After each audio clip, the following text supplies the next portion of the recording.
It's hard to see now that it's dark, but these stores behind me, at least 5 of them, if not more, are a complete loss. That was the time where I almost got sick, but I made it. I made it through. You can see this cat right here. This cat just brought him back, saying that they hope that President Obama realizes what a great state the gem state is. You can even play on some of these ice sculptures. And this one is actually a functioning bar. Oh, that's cold. So the movie finished up about a half hour ago, but you can see here we still have a lot of people mingling, and they're actually getting autographs from one of the stars.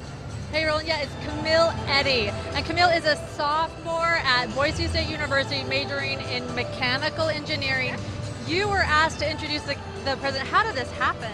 And some think it's haunted, so we're gonna find out. To spray it on your hand and then rub it on the child.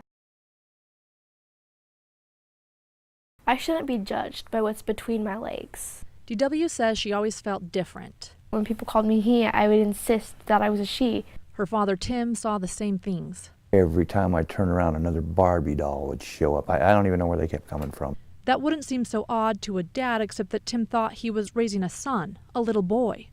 Embarrassed, kept it to myself, never told anybody for the longest time. Getting mad and throwing every Barbie I could find on the barbecue grill, lighting them up.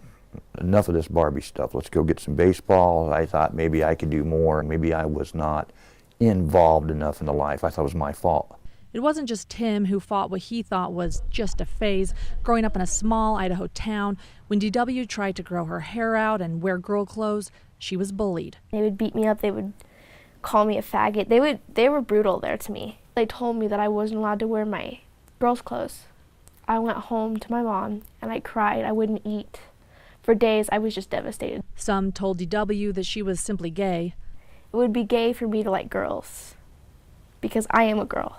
DW wouldn't and couldn't give up, determined to be who she knew she was, a girl living in a boy's body.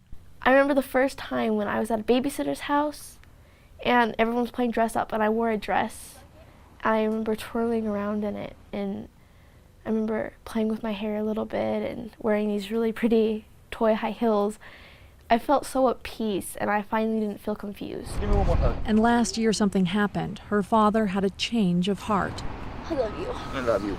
I researched stuff, found out about the suicide rate among transgender children is just up there. I mean, it's just really super high.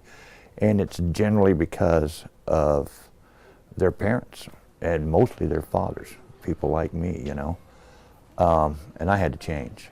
I'm 100%, biological boy, but I have the brain of a girl, so I think like a girl. You almost have to have a funeral for your son and like a new birth of a daughter. Yeah, okay. The family moved to Boise, the city, to get DW away from the bullies and start fresh, registering her for the first time as a girl in her 6th grade class.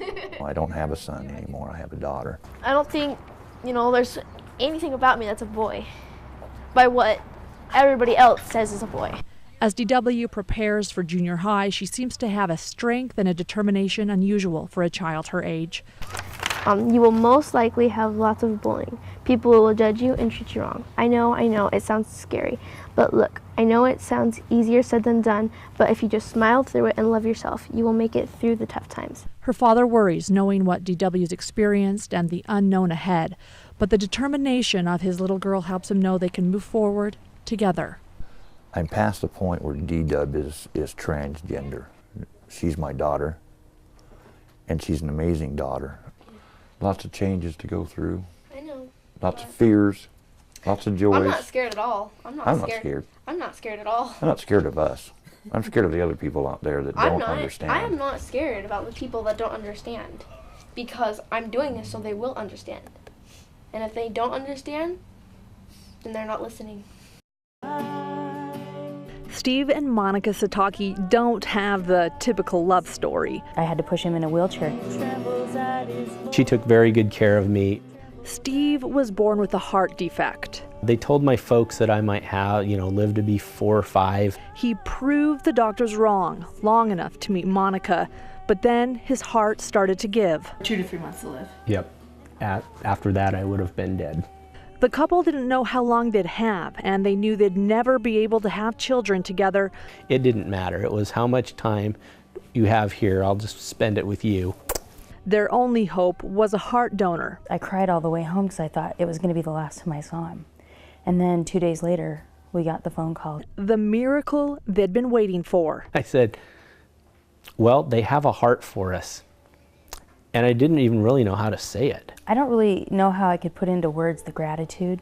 Donors and their families are heroes because they make the sacrifice at the worst time of their life, in the most sad time of their life. They choose to not be selfish and give the gift of life to someone else. It wasn't the only miracle. After receiving a new lease on life, the couple who thought they couldn't have kids found out they were expecting. We went to the ultrasound at 20 weeks and the nurse said, well, there's one and there's two. And I gave my wife a shocked look and said, twins? Chloe and Araya are now 3 years old. I love you. Yeah. Araya's middle name is Miracle. Look at Daddy. And every day, Steve's new heart is full. I'm thankful. I'm thankful that my donor saved my life and then brought 2 little girls into the world through our marriage. To be a good steward of the heart is the only way that I could really say thank you to a donor and my donor family and God. Roland, we've just been told by the ski patrol that they've searched within their boundaries for the missing skier, have not found him, and have now turned this over to Boise County. Boise County tells us that the skier was supposed to be home at 1 p.m. for Christmas dinner today with family. When he didn't show, his sister-in-law called police. Remington Kendall came up to go skiing alone this morning, Boise County tells us. He is in his 30s and his car was found in the upper lot. They have found ski tracks off the backside leading out of bounds. If those are his tracks, it would mean he'd have to hike down to the North Fork of Pine Creek. The snow out of bounds is much deeper and wetter on the backside of Bogus. Right now, Boise County says it's too dangerous to send rescue crews into the back county at this time. Now, Idaho Mountain Search and Rescue has been notified, Roland, and they do have a plan that if by 8 a.m. tomorrow he is not found, they're going to be here at 8 a.m. to search the back country and to find this missing skier. If anyone has any information, please call police at Bogus Basin. Lauren Johnson, Fox 9 on your side. Lauren? Hey, Roland, you know, very, very good news. We brought you the story of that missing skier. He has been found. You can see this cat right here. This cat just brought him back. He unloaded his skis and poles. They walked him to that ski patrol hut. The guy shouted that he needed a moment. Obviously, of course, we're just grateful to see he did walk. He was walking to the hut, so we know that he's at least well enough to be walking. And so, excellent news on a Christmas day. We're so grateful to know that this skier has been found. Roland?